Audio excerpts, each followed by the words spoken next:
बंद हुए। फिर एक चीज हमें समझ आई, हम एक चीज मिस कर रहे थे और वो थी खुदा की शुक्रगुजारी। हमने उन लोगों के लिए जिनके हाथों में वो फाइल थी, हमने उनके लिए शुक्रगुजारी करना शुरू कर दिया। हम जरा शुक्र करके तेरे हाथों में देते हैं, उस फाइल को तेरे हाथों में देते हैं। और खुदा तू चाहता है, तूने ये हमारे लिए दरवाजा खोला है, ये चाबी तेरे पास है और तूने वो चाबी का इख्तियार अपने लोगों को दिया है। हम उस इख्तियार को इस्तेमाल करते हुए इस चाबी से उस तमाम बंद दरवाजों को खोलते हैं। और अगले दिन क्या हुआ? अगले दिन सारा काम हुआ। और सिर्फ काम ही नहीं हुआ, उन्होंने उस बंदे का नाम भी बताया कि जो बार बार ऑब्जेक्शन उसके ऊपर जानबूझ के होता। लेकिन खुदा चाहता था कि अपने नाम को जोड़े।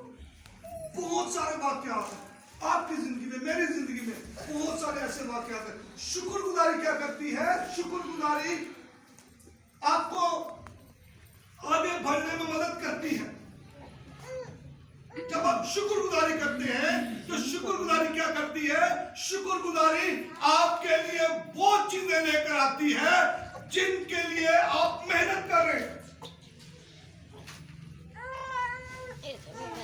और शुक्रगुजारी मुर्दा रूह में जान डाल देती है। जब यीशु लाजर की कब्र पर आए हैं, उन्होंने वहां कोई दुआ नहीं, उन्होंने कुछ नहीं कहा, उन्होंने शुक्रगुजारी और उन्होंने कब्र पर खड़े होकर सिर्फ ये बात कही है, मैं तेरा शुक्र करता हूँ कि तू मेरी सुनता। कैसी बड़ी शुक्रगुजारी है! और उस शुक्रगुजारी से मुर्दा जिंदा हो गया।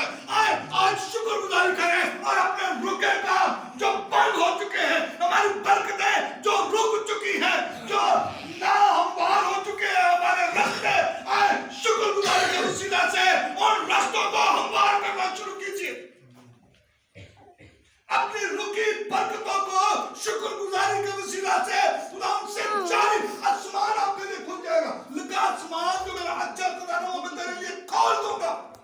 तो आसमान को खोलने की जो चाबी है वो शुक्रगुजारी की चाबी है। एक शुक्रगुजारी, बहुत बड़ी शुक्रगुजारी हमारे सामने बैठी है, खुदा के खादिम और खुदा की खूबसूरत